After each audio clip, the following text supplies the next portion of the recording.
Welcome back to 360 ज्ञान student. आपको आज की इस वीडियो में कक्षा 3 के पर्यावरण अध्ययन के मार्च माह की वर्कशीट के आंसर आपको इस वीडियो में प्रोवाइड कराने वाला हूं, तो वीडियो को अंत तक देखें, बिल्कुल भी स्किप ना करें। तो यहां पर आप देख सकते हैं मैंने आपकी मार्च की वर्कशीट को ओपन कर रखा है। तो सबसे पहले आपको विद्यार्थी का नाम यहाँ पर आ जाएगा, उसके बाद आपका यहाँ पर पिताजी का नाम बनना है और यहाँ पर आप जिस भी शाला से पढ़ते हैं शाला का नाम यहाँ पर आपको लिख देना है।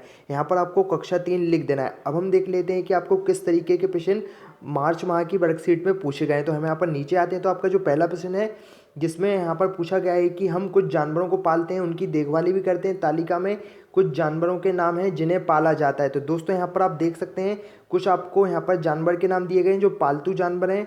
तो यहाँ पर इनको क्यों पालते हैं, यहाँ पर इसका मैंने रीज़न लिख दिया है। आप इसी तरीके से इसको लिख दीजिए। आप चाहें तो इसका स्क्रीनशॉट ले सकते हैं, नहीं तो वीडियो को पॉज करके इसका आंसर आप इस तरीके से लिख सकते हैं। अब हम चलते हैं अगले प्रश्न की ओर, जिसमें पूछा गया है कि क्या तुम्हारे घर में या पड़ोसी में कोई पालतू जानवर है, तुम उसे प्यार से किस नाम से पुकारते हो, उसकी देखभाली किस तरह के करते हो।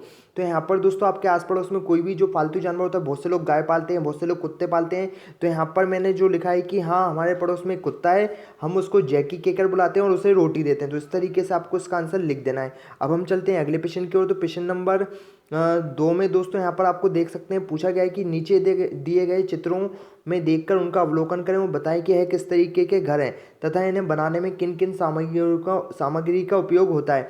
तो यहाँ पर आप देख सकते हैं दोस्तों सारा कुछ यहाँ पर मैंने बता दिया है। इसे है बर्फ़ से बना घर है, इसको इग्लू कहते हैं। यह पक्का घर है जिसे ईंट सीमेंट रेत आदि से बनाया जाता है।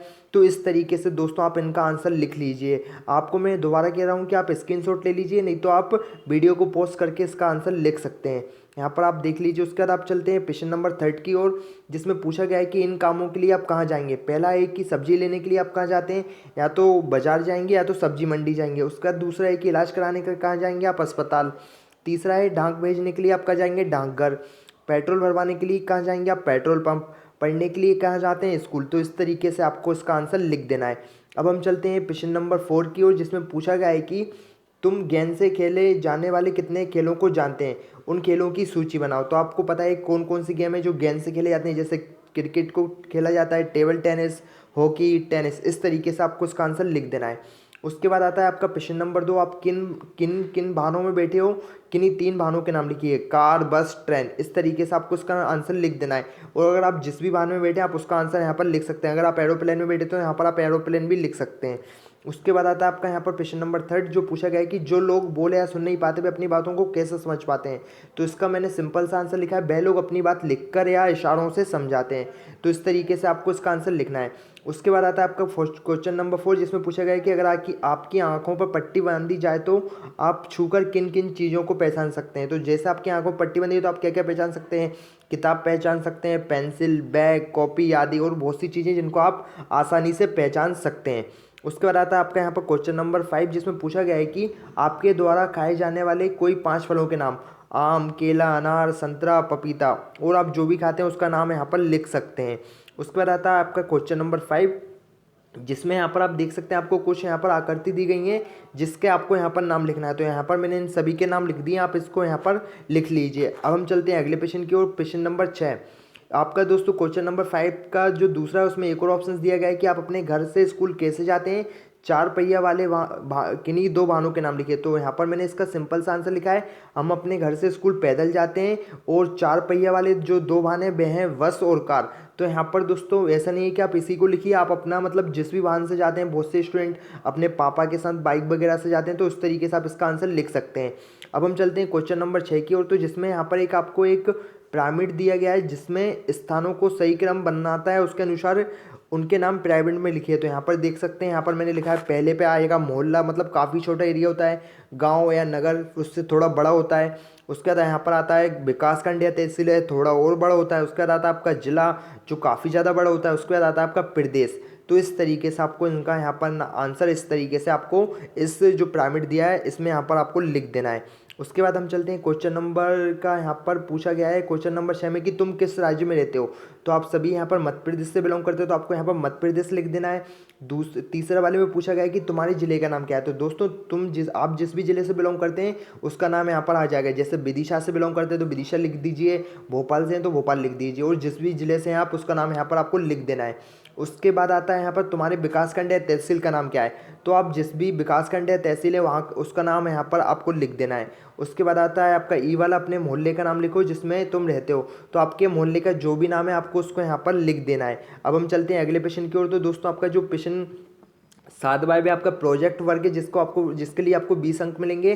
तो यहाँ पर पूछा गया है कि आपके घर में पानी भरने में कौन कौन मदद करता है, आपके घर में पानी इकट्ठा करने के लिए क्या क्या व्यवस्थाएं हो सकती हैं, लिखिए 3 या 4 वाक्य में। तो यहाँ पर मैंने इसका सिंपल से लिखा है कि हमारे घर में पानी भरने में पापा मम्मी मदद करते हैं, पानी इकट्ठा करने के लिए टंकी का उपयोग करते हैं। तो इस तरीके से आप अपना आंसर लिख सकते हैं। आपके घर में जो भी पानी भरता है और जो भी मदद करते हैं आप उसका यहाँ पर आंसर लिख सकते हैं। अब हम चलते हैं इसके अगले प्रश्न की ओर, जिसमें पूछा गया है कि आपकी बाल्टी कितने मग्गे या लोटे के पानी से भरी जाती है। तो यहाँ पर दोस्तों इसका आंसर मैंने 15 लिखा है। तो आप इस एक्सपेरिमेंट को खुद भी कर सकते हैं, लोटे से बाल्टी को भर करके कितने मग्गे में आपकी बाल्टी फुल हो जाती है। उसके बाद आता है आपका यहाँ पर ऑप्शंस कि आपकी कटोरी कितने चम्मच पानी से भरा जाती है। तो इसका आंसर मैंने लिखा है 8। तो इस तरीके से आप इसका आंसर लिख सकते हैं। उसके बाद आपका पूछा गया है कि आपका मग भरने में कितनी कटोरी पानी लगता है। तो इसका आंसर मैंने 13 लिख दिया है। उसके बाद यहाँ पर आता है अगला क्वेश्चन, जिसमें पूछा गया कि पानी की बचत के लिए कुछ चित्र बनाकर अखबार में खोजकर इसे प्रोजेक्ट वर्क में चिपकाइए। तो यहाँ पर दोस्तों मैंने एक सिंपल सा यहाँ पर चित्र बना दिया, जिसमें आप देख सकते हैं एक घर है जिसकी छत पर मैंने एक पाइप लगाया हुआ है, जिसमें मतलब क्या होगा कि जब बरसात का पानी आएगा, जो पानी पूरा छत पर इकट्ठा होगा पाइप के माध्यम से ज़मीन में इकट्ठा हो जाएगा। इससे दोस्तों वाटर लेवल आपका बढ़ेगा और काफ़ी सारा पानी आपके उपयोग में गर्मी के समय में आएगा। तो इस तरीके से दोस्तों आप इसका चित्र बना सकते हैं। नहीं तो अगर आप अखबार वगैरह में कोई दूसरा तरीका हो तो आप उसका यहाँ पर इमेज यहाँ पर चिपका सकते हैं। उसके बाद चलते हैं आपका अगले प्रश्न की ओर, जिसमें पूछा गया कि आपने आसपास कहीं पर पानी बर्बाद होते हुए देखा है तो उसकी सुरक्षा करने के लिए क्या सोच सकते हो, अपना सुझाव लिखें। आवश्यकता न होने पर नल को बंद कर देना चाहिए, बांध धोने के लिए पानी कम से कम इस्तेमाल करना चाहिए। तो इस तरीके से दोस्तों आप इसका आंसर लिख पाएंगे। उसके बाद आता है आपका अगला प्रश्न, जिसमें पूछा गया है कि अगर नल में बूंद बूंद पानी टपकता रहेगा तो प्रतिदिन कितना पानी बर्बाद होगा। बूंद बूंद कर दिन भर में बहुत पानी बर्बाद हो जाएगा। तो दोस्तों आप इसका आंसर इस तरीके से लिख दीजिए। उसके बाद आता है आपका प्रश्न नंबर 8, जिसमें पूछा गया है कि पानी किन किन स्रोतों से प्राप्त होता है। तो उसका मैंने पहला आंसर लिखा नल, कुआं, नदी, तालाब, और भी जो स्रोत हैं आप उनका नाम यहाँ पर लिख सकते हैं। उसके बाद आता है आपका यहाँ पर प्रश्न नंबर 9, जिसके यहाँ पर आपको आंसर प्रोवाइड करा दिए। जैसे पहला है कि यदि आप पानी एक जगह इकट्ठा हो जाए तो क्या होगा।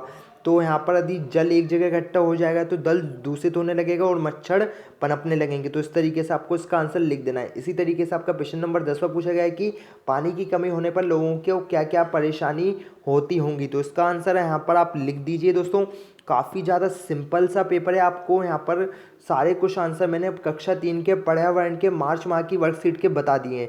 अगर आपके मन में जो भी कुछ डाउट्स है आप मेरे को इंस्टाग्राम पर कांटेक्ट कर सकते हैं। तो फिलहाल दोस्तों आज की इस वीडियो में इतनी ही कुछ जानकारी थी। आई होप आपको यह जानकारी पसंद आई है। जानकारी पसंद आई है वीडियो को लाइक कर दें, शेयर कर दें और चैनल पर नए तो चैनल को सब्सक्राइब कर दें। जय हिंद, जय भारत।